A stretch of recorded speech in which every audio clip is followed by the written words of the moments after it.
Hey fight fans, let's break down UFC 319 prelims. Headliner features a pivotal lightweight matchup between veteran action fighter Bobby King Green and Brazilian Jiu-Jitsu ace Carlos Diego Ferreira.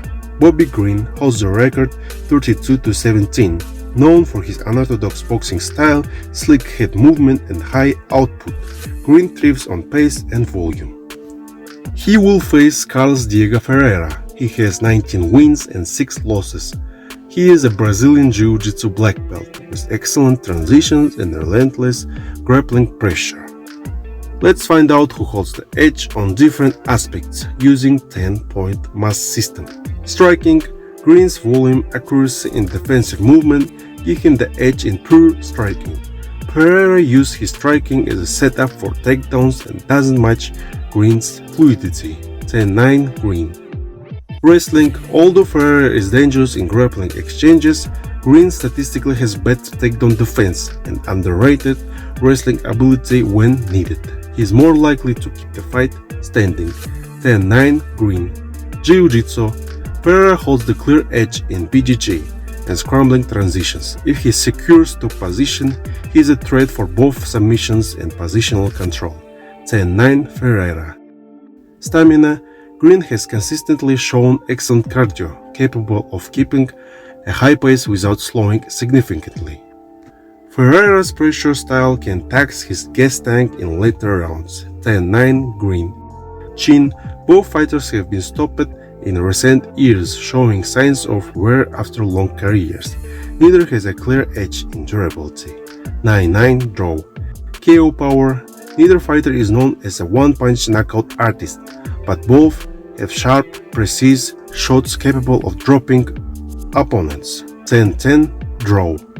Height and reach, Ferreira's 74 reach gives him a surprising edge. 10-9 Ferreira. Experience, Green's longer UFC tenure and fights against elite competition give him the edge in big fight experience. 10-9 Green. Final scorecard, Green 76, Ferreira 74. This matchup slightly favors Bobby Green thanks to his higher striking output, defensive wrestling and superior cardio. Ferreira's grappling and long reach remain dangerous weapons, but Green's ability to control distance and pace should allow him to win rounds on activity and volume. Expect a competitive fight early, with Green pulling ahead in the later stages for a close but clear decision victory. Now let's analyze possible fight outcomes from least to most likely. Green wins by submission 2%. Green is not a submission fighter and typically prefers to disengage and return to striking. Ferreira wins by KO or TKO 3%. Ferreira has some pop but rarely finishes with strikes. A TKO would likely come from ground and pound after securing dominant position rather than a standing knockout. Ferreira wins by decision 15%. If Ferreira uses his reach to close distance and controls Green in clinches or on the mat, he can win a grinding decision. This requires sustained wrestling, pressure and minimizing striking exchanges. Ferreira wins by submission 20%. Ferreira's strongest path is on the ground. If he secures takedowns and forces scrambles, his Brazilian Jiu-Jitsu could produce a fight-ending choke or joint lock, especially early before Green finds his rhythm. And two main scenarios. Green wins by KO or TKO 20%. While not known for one-punch knockout power, Green's sharp counters and high accuracy could lead to a stoppage, especially if Ferreira struggles with defensive movement or slows down late. And my prediction, Green wins by decision 40%. Green's volume striking, slick defense and cardio advantage make a decision win his most likely path. If he keeps the fight standing and avoids prolonged grappling exchanges, he can outpoint Ferreira over 3 rounds. Final note, Green's defensive wrestling and striking volume favor him in a prolonged stand-up fight, while Ferreira's grappling remains his best weapon if he can consistently close the distance. Expect a competitive matchup where game plan execution will decide the winner. Now let's make game plans for both fighters. How Carlos Diego Ferreira can win. Close distance early.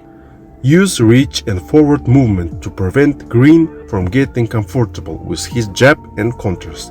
Clinch and takedowns. Force Green into the cage, secure takedowns, and look to establish top control where his jiu-jitsu shines.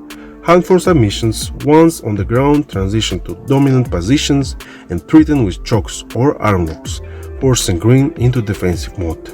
Ferreira wins if he successfully mixes strikes into takedown entries, controls top position, and actively hunts submissions while neutralizing Green's striking rhythm. How Bobby Green can win. Keep the fight standing, use footwork and defensive wrestling to avoid being grounded and trapped in clinches. Out volume and frustrate, use high output, slick head movement and counter strikes to accumulate points and force Ferreira into desperation shots. Maintain pace and pressure, push the tempo to exploit Ferreira's historically weaker gas tank in later rounds. Green wins if he defends takedowns, dictates range with quick combos, and uses movement to stay elusive, outworking Ferreira on the feet for a decision or late stoppage. Who takes the win? Drop your pick in the comments and don't forget to subscribe.